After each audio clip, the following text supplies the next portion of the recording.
So hi guys, for today's video no, so update bakit wala akong update dito sa aking vlog.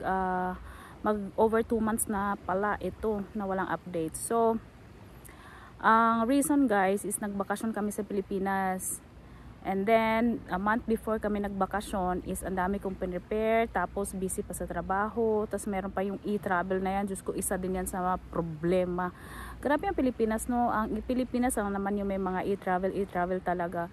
Kasi sa may mga kasama na ako sa ibang bansa, wala silang mga ganong papers or wala silang mga ganong application na kailangan mo i-fill up before your flight, or kailangan mo talaga kasi may mga na-hold ng dahil walang e-travel.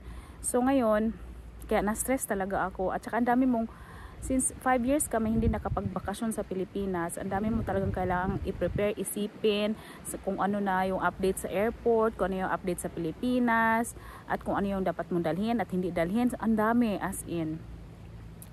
So, kaya hindi ako nakapag-update dito sa aking YouTube channel. So sa mga nagtatanong o nagtataka kung bakit nga hindi ako nakapag-update, yun nga, na nagbakasyon kami. So, ngayon, nandito kami sa tabi ng dagat. Malapit lang to sa amin, guys. And then, yun nga, unang lakad namin to paglapag ng Norway. And isa sa mga highlight dun sa travel namin, guys, is pareho kami ng asawa ko nagkasakit. Paglapag pa lang namin ng Manila, the next day, tinangkaso na kami, lagnat, ubo, sipon. And then, ito naman, pagbalik namin ng Norway, lumapag kami ng Friday, Sabado, nagkasakit naman ako. And which is, hindi pa rin talaga kami stable from Pilipinas. Yung tiyan namin is hindi pa rin talaga ganun ka stable. Nag-LBM pa rin kami from time to time. Kaya, ang daming, ewan ko lang, sa Pilipinas guys, sobrang init. As in, hindi sa yung maarte-arte no. Sobrang init talaga. Pagkalabas mo pala ng pintuan, papawisan ka na, sinasabi ko sa inyo. Kasi may mga nagsasabi dito, arte-arte, ganun. Mainit talaga. So yung mga nagpandong doon o yung mga ano na ginagawa nila para lang ma-protect sila sa init is agree talaga ako sa sobrang init.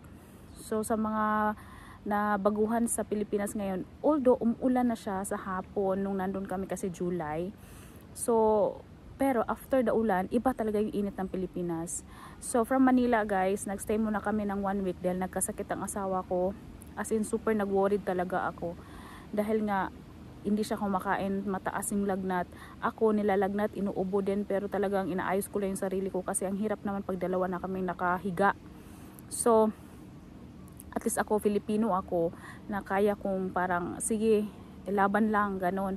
Iba talaga pag may foreigner kang kasama, ganon. So kaya, nung 1 week namin sa Manila, and then, meron na kaming ticket lahat pa Bohol.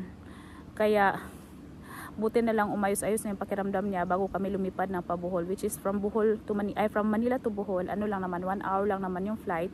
Pero, takot pa din ako dahil nga, syempre, hindi natin alam, di ba?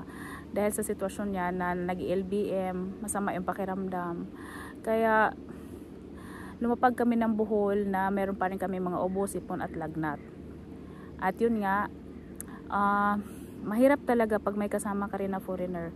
Lalo na pagka medyo sensitive yung, like for example, yung kasi usually naman talaga ina-advise sila na hindi pwedeng may ganito, hindi pag uminom sila hindi pwedeng may ice cubes. At saka ako rin nasanay na rin siguro yung tiyan ko dito sa Norway kasi ang tagal ko na rin nakatira dito. So parang ganun na rin yung sitwasyon naming dalawa. So kung ano yung hindi niya kakainin, hindi ko na rin kakainin. So parang yun nga, hirap. So which is matagal kami hindi nakapagbakasyon. Siya 10 years ago hindi siya nakapagbakasyon, ako naman 5. So, parang naninibago talaga kami as in. And then, yun nga, yung nasa Bohol kami most nagstay. Dahil nga, yun naman talaga ang punteriya ng bakasyon namin. So, nagstay lang kami ng Manila dahil may mga kapatid din ako sa Manila, no? Yun nga, which is nagkasakit kami doon. At, yun, as in hotel lang talaga ang aming Which is na-meet ko rin yung mga important people na kailangan kong i-meet. Pero hindi nga lahat. So, sa mga tumataas ang kilay dyan at hindi ko kayo na-meet, problema nyo na yun. So, actually, hindi ko na problemahin na kailangan i-explain pa kung ano yung mga nangyari sa amin dahil wala na kayo doon, no? Charot. Anyway, guys, so update ko kayo sa mga iba pang update. Ay, isi-share ko sa inyo yung tawag nito yung about dun sa e-travel. So, yun lang for today's video guys. And dito nagpahangin nga kami. So, until now, nag-antibiotic pa rin ako.